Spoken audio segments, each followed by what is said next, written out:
कृष्ण ने उस धोबी का वध कर दिया और वह सारे वस्त्र ले लिए।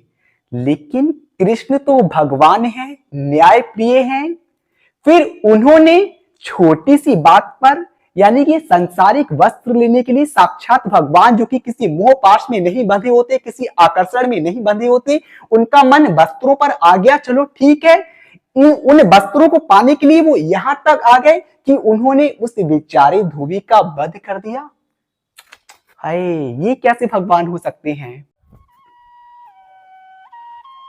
भगवान श्री कृष्ण को जब अक्रूर जी के द्वारा मथुरा ले जाया गया, जब वह मथुरा गए बलराम के साथ, तो यूं ही मथुरा की वीथियों में घूमते घूमते उनकी दृष्टि पड़ी एक धोबी पर, वॉशरमैन पर, जो कि कंस महाराज के वस्त्र लेकर जा रहा था।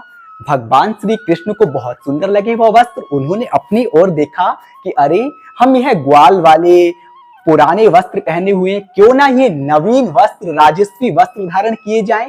उन्होंने धोबी से कहा कि अरे भैया, हमें यह वस्त्र दे दीजिएगा ना। लेकिन धोबी ने कहा, अरे दिमाग खराब हो गया है क्या, यह तो कंस महाराज के वस्त्र हैं, यह मैं तुम्हें कैसे दे सकता हूँ।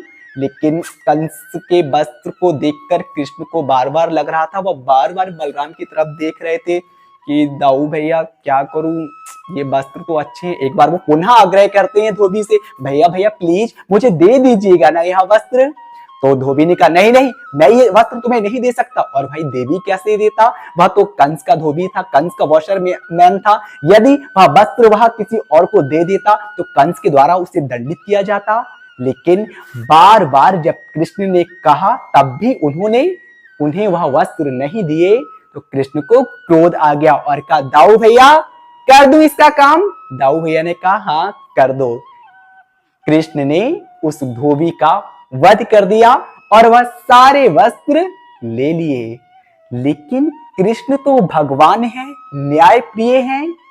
फिर उन्होंने छोटी सी बात पर, यानी कि सांसारिक वस्त्र लेने के लिए साक्षात भगवान जो कि किसी मोह पाश में नहीं बंधे होते, किसी आकर्षण में नहीं बंधे होते, उनका मन वस्त्रों पर आ गया। चलो ठीक है, उन वस्त्रों को पाने के लिए वो यहां तक आ गए कि उन्होंने उस बेचारे धोबी का वध कर दिया। हाय, ये कैसे भगवान हो सकते हैं। तो इतनी ही कथा सुनने के बाद भगवान श्री कृष्ण को जज मत करना, वह त्रिकालदर्शी साक्षात नारायण का अवतार हैं। निसंदेह इस जन्म में उस धोबी का कोई कसूर नहीं था। वह कंस महाराज का पर्सनल वॉशरमैन था, वह उनके वस्त्र किसी और को नहीं दे सकता था। लेकिन कहा जाता है ऋषि मनीषियों के द्वारा, त्रेता युग में इसी धोबी ने माता सीता पर आक्षेप लगाया था। लेकिन उस वक्त उसके ऐसे कर्म नहीं थे कि तुरंत उसे उसकी सजा दी जाए। लेकिन आज एक युग बीत जाने के बाद उसे उसके कर्मों की सजा मिली, क्योंकि कर्म हमारा पीछा नहीं छोड़ते। क्योंकि कुछ कर्म ऐसे होते हैं जिनका फल हमें तुरंत मिल जाता है, चाहे अच्छे हों चाहे बुरे। इसीलिए कभी कभी देखा होगा कुछ लोग बहुत अच्छे कार्य करते हैं फिर भी उनकी स्थिति दयनीय रहती है। क्यों? क्योंकि उनके अच्छे कर्मों का फल उन्हें बाद में मिलता है और कभी कभी तुरंत मिल जाता है। ठीक इसी तरह से हमारे कुकृत्यों की सजा कभी कभी तुरंत मिल जाती है, कभी कभी सालों सदियों बाद, यहाँ तक कि एक जन्म नहीं बल्कि एक युग के बाद भी मिलती है।